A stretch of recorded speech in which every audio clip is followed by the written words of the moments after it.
Apa itu pengangguran? Nah, pengangguran adalah orang yang tidak memiliki pekerjaan, orang yang sedang mencari pekerjaan, atau orang yang sedang memulai sebuah usaha baru. Tetapi, apakah anak sekolah dan ibu rumah tangga itu termasuk pengangguran? Tentu tidak ya. Karena definisi pengangguran adalah seseorang dalam usia produktif yang termasuk ke dalam 3 kategori tadi, tidak bekerja, sedang mencari pekerjaan, atau sedang memulai usaha baru, tetapi sedang tidak bersekolah atau tidak menjadi ibu rumah tangga.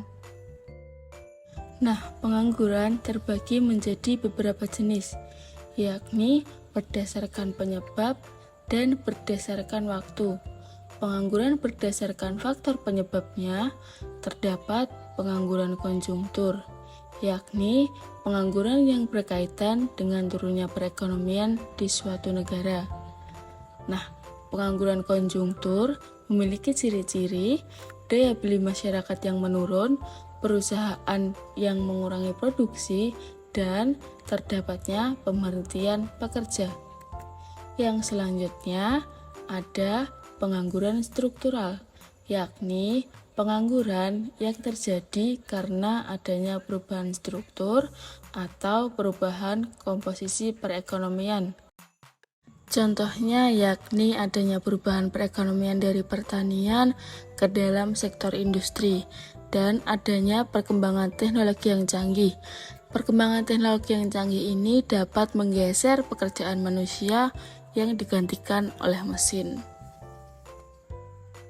Selanjutnya, terdapat pengangguran friksional atau pengangguran yang terjadi karena kesulitan temporer dalam mempertemukan pemberi kerja dan pencari kerja.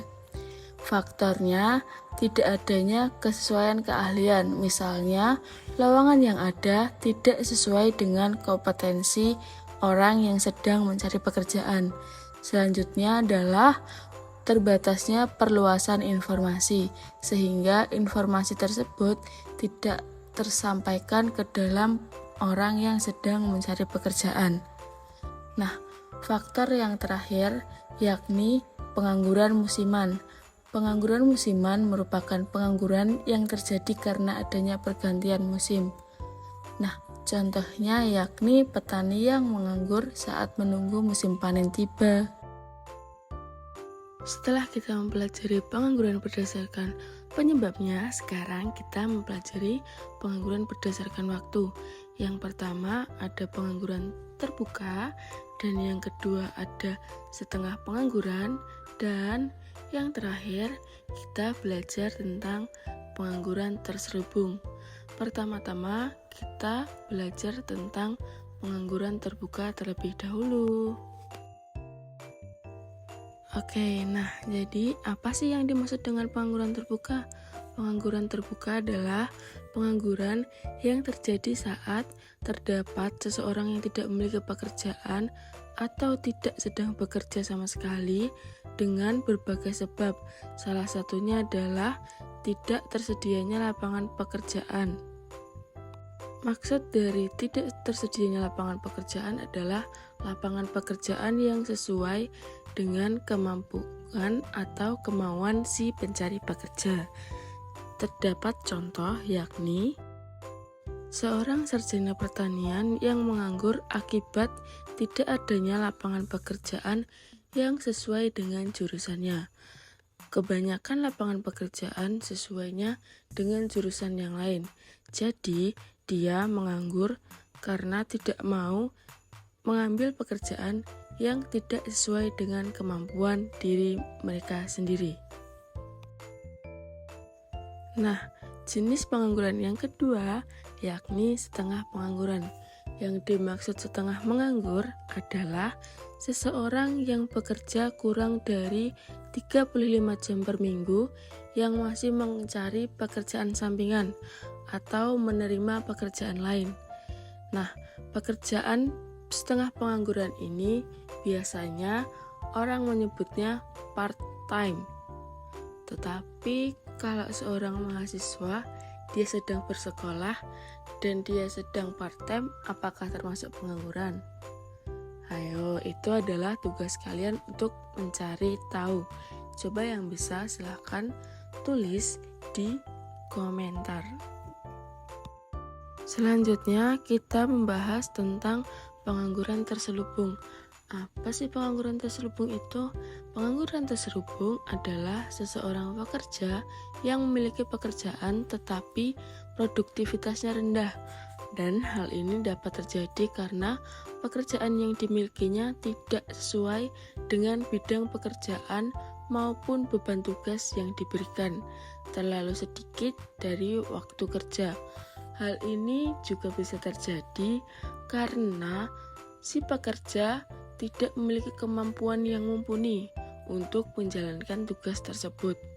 Salah satu contohnya, dia seorang lulusan sarjana hukum, tetapi dia menjadi wartawan. Padahal layaknya sarjana hukum, harusnya dia menjadi jaksa atau yang lainnya yang sesuai dengan jurusan hukum. Setelah mendengar penjelasan tadi, apakah kalian sudah memahami jenis-jenis pengangguran dan sudah mengerti tentang contoh-contohnya atau kasus-kasusnya? Kita coba latihan soal yuk. Yang pertama, di sebuah negara telah terjadi perubahan fondasi perekonomian yang awalnya adalah pertanian, lalu beralih ke dalam sektor industri. Dengan adanya perubahan tersebut, maka seorang petani akan menganggur karena tidak memiliki kemampuan untuk bekerja di pabrik industri. Maka petani tersebut termasuk ke dalam pengangguran apa? Yuk coba jawab dalam 10 detik.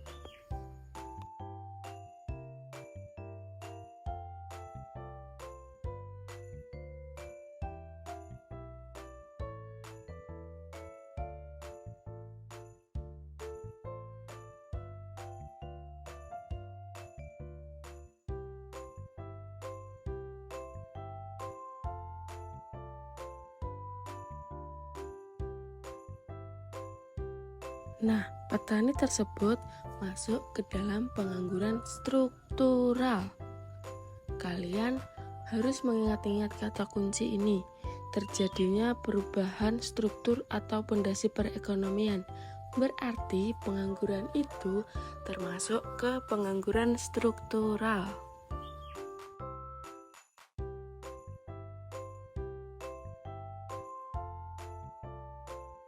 Nah, jadi gimana nih jawaban kalian? Benar atau tidak?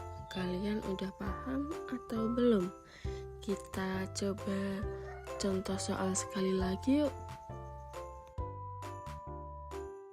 Nah, di suatu negara telah terjadi sebuah kericuhan politik yang menyebabkan turunnya perekonomian di negara tersebut. Karena perekonomian turun, maka produktivitas di negara tersebut juga turun. Permintaan barang berkurang, sehingga menyebabkan banyak pekerja-pekerja yang kehilangan pekerjaannya akibat di PHK dari pabrik atau kantornya. Maka pekerja tersebut termasuk pengangguran. Apa? Coba jawab dalam 10 detik lagi.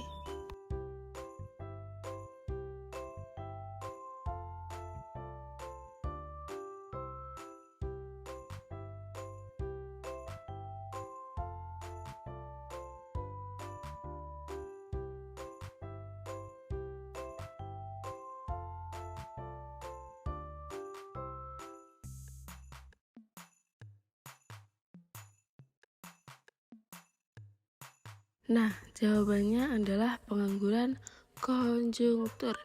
Jadi, terdapatnya penurunan perekonomian suatu negara dan menyebabkan pengangguran itu termasuk ke dalam pengangguran konjungtur. Nah, di Indonesia sempat terjadi adanya penurunan perekonomian yang lumayan pesat di tahun 2020. Ada yang tahu penurunan tersebut karena apa? Coba kalau yang belum tahu, dicari tahu terlebih dahulu ya. Dan hitunglah berapa jumlah pengangguran konjungtur yang bertambah saat itu. Bisa kalian mencari data di BPS atau di internet. Selesai sudah pembahasan kita mengenai pengangguran dan jenis-jenisnya. Terima kasih telah menonton video ini.